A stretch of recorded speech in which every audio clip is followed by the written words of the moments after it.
combat archery on a budget. Every single one of these bows, except for this one, will cost you under $100. The arrows are $10 a piece at Walmart. I use 340 spine, Easton Black Max for 90% of everything I'm doing right now. Occasionally I'll grab a Sanlita 290 spine.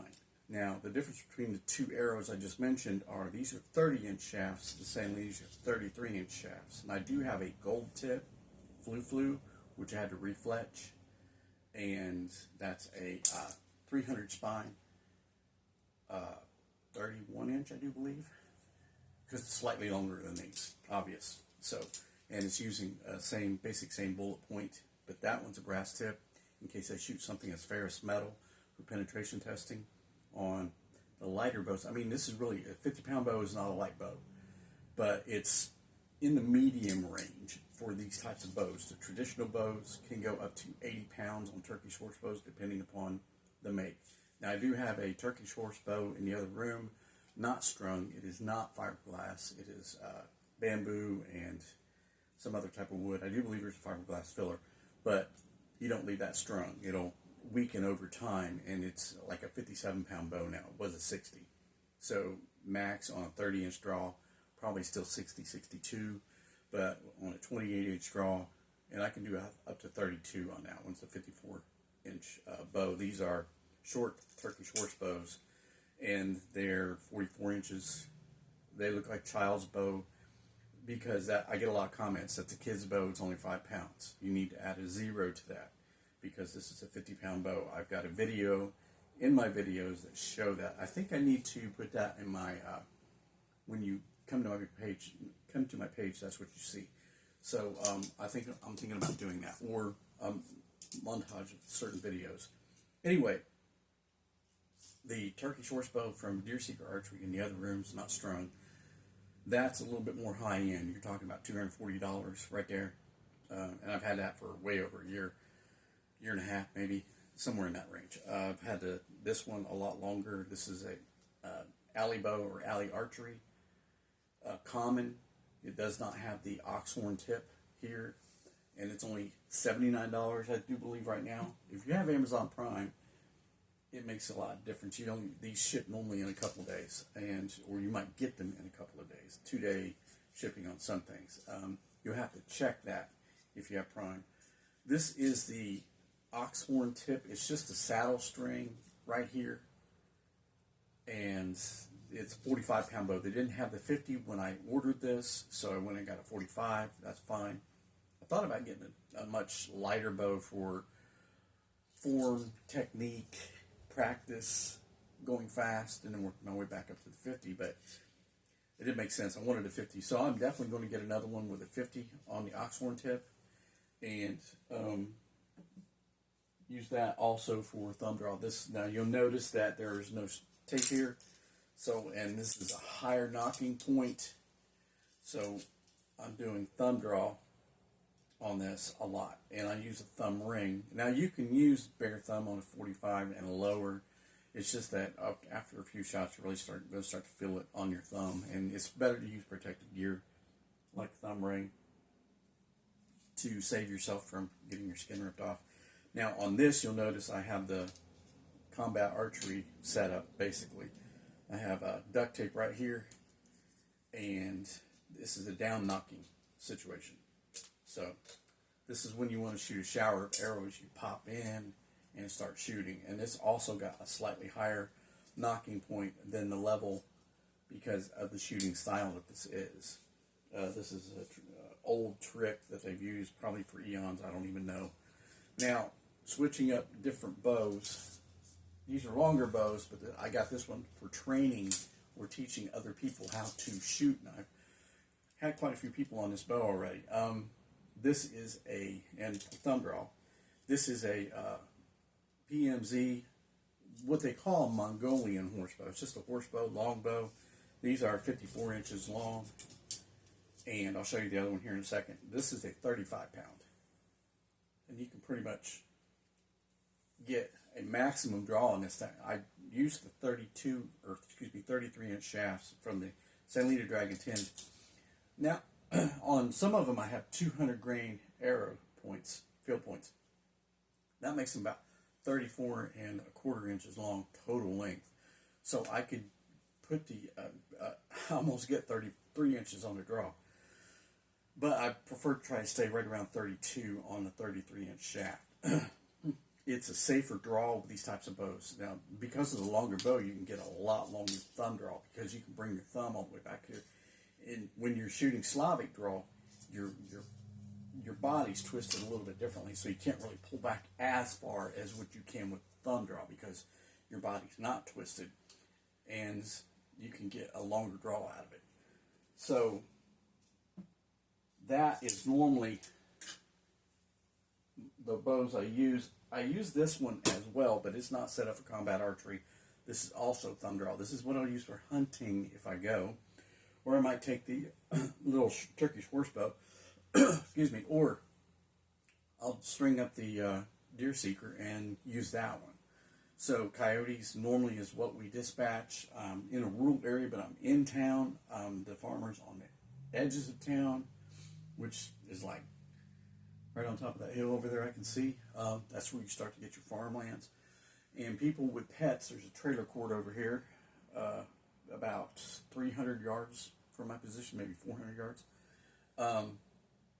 It's people have pets, and coyotes will come in and take their outside pets, or cats, or try to go through trash and stuff like that. And there's kids up there and stuff. So sometimes people will say, "Hey, you think you can come up here and watch tonight because we had too many coyotes in the area?" And it's not specifically the trailer court. I haven't actually had to go in there yet, but over on the other side of it, just over the hill here, about 600, 700 yards away. Only twice in Rush County, and then a couple times in Union County I've had to go out, which is the next county over to the east. But, several times here in Fayette County on the edges, if people know me, which I do know quite a few people, they'll holler at me and say, "Hey, come sit for a night and go check this out," because they get a pack of coyotes running through. They might lose livestock of some kind, or have a problem with the dog. The dog will be barking its head off, wanting to get at them, and there'll be way too many of them. And they're mostly coy dog, so they're not really coyotes, small coyotes. They're pretty large dogs. So whistling arrows, I use those. I'll put a lighted knock on one of those and shoot those, and you be able to retrieve your arrow at that point. And that way, the whistling arrow actually scares off a lot of, whatever's going on out there, cats or coyotes or whatnot. They're pretty cool. I'm going to have to do that and make a video of that, because the arc that you have and that light constantly on is pretty cool. So it's a spectacle, if anything. So these are the 4 bows I mostly use. I do have another recurve bow. It's a 54-inch. It's it's on the tip of my tongue. I'll put a description on that one in this video. But these are the type of bows that are really, really budget friendly, and they're all under $100. Super light. This barely weighs a pound. The other 45-pound recurve I have weighs less than a pound. I do believe the Deer Seeker Archery is really, really light for what it is. It's as much energy as it stores in its limbs to shoot a 60-pound pull like that. It's, you're kicking almost 200 feet per second with an arrow, and that arrow is a lot heavier than a bullet. So people are thinking, 200 feet per second, that ain't nothing. Well, this is the 100 grain, 9mm size projectile. It's actually a little less than that. And you have a reinforced aluminum insert here to screw it into, and then you have this long 30-inch shaft. And then, of course, the fletchings and the knock wing nothing. And I've taken the original knocks off. I got another video on that. I've done several, or about 2-3 months ago, maybe 2, of me changing the knocks out, because their knocks are smaller and they're tighter on the string. These are regular, what I call regular knocks. Again, and I use these. A lot of people use that speed shooting. So you're watching me do the speed shooting or the combat archery technique, and I'm not using speed knocks. I have them, but for these arrows, I just like using regular nocks. That way when I'm out hunting, I have regular nocks. I don't have a lot of mass on the nock.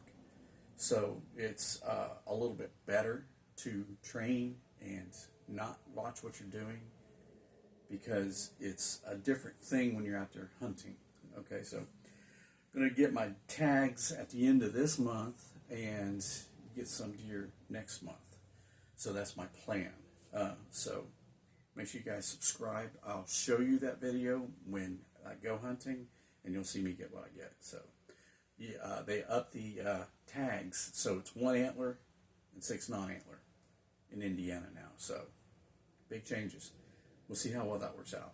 Hopefully I can get into a lottery and get another antler after. If I get 1 antler, I can go and get another antler at a public park, or not so much park, state park. When they do the hunting in Brown County, they do a lottery of some kind where you have to go in and submit your name to do the hunting. And they prefer a heavy bow, so the 60-pound deer seeker will probably work out real well.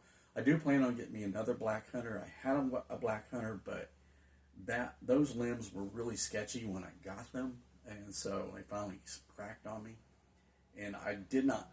Just that one time, I was like, man, I press record. I know I press record, but I didn't record. So that would have been cool, because it flipped the string up and landed on the ceiling fan here. The string, and part of the limb that broke slammed against the backstop, and so it was. I mean, it bounced off of it, didn't slam against it, but hit the floor and bounced, and that was it. But anyway, you guys stay tuned. Make sure you subscribe, and we'll have some more on budget archery. How to get into this stuff cheap. I mean, this stuff is like this was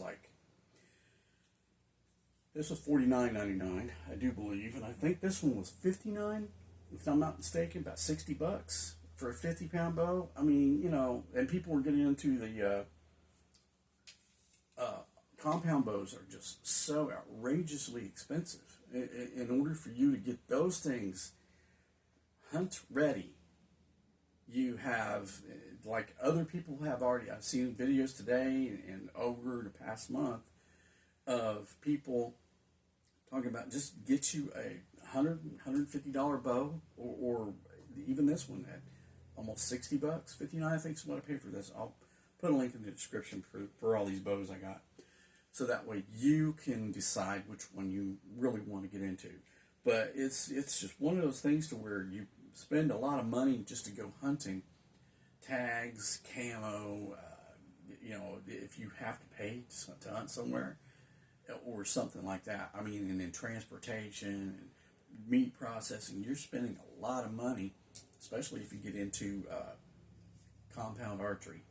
And I'd like to get me another one, because I had one, I sold that, and about 2 years ago, I only had it briefly, and I got rid of it because it really wasn't not really that good.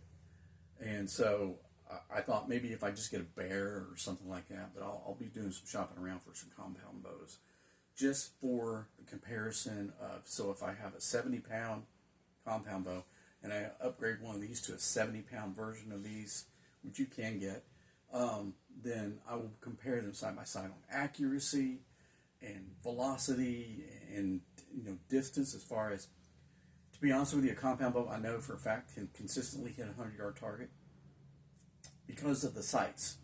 But you really can't put sights on these. I mean, you could, but I don't think it would be all that. When you shoot Asiatic style, it would be a different thing. So, but well, just check back, subscribe, and you'll know where we go from here. Stay tuned.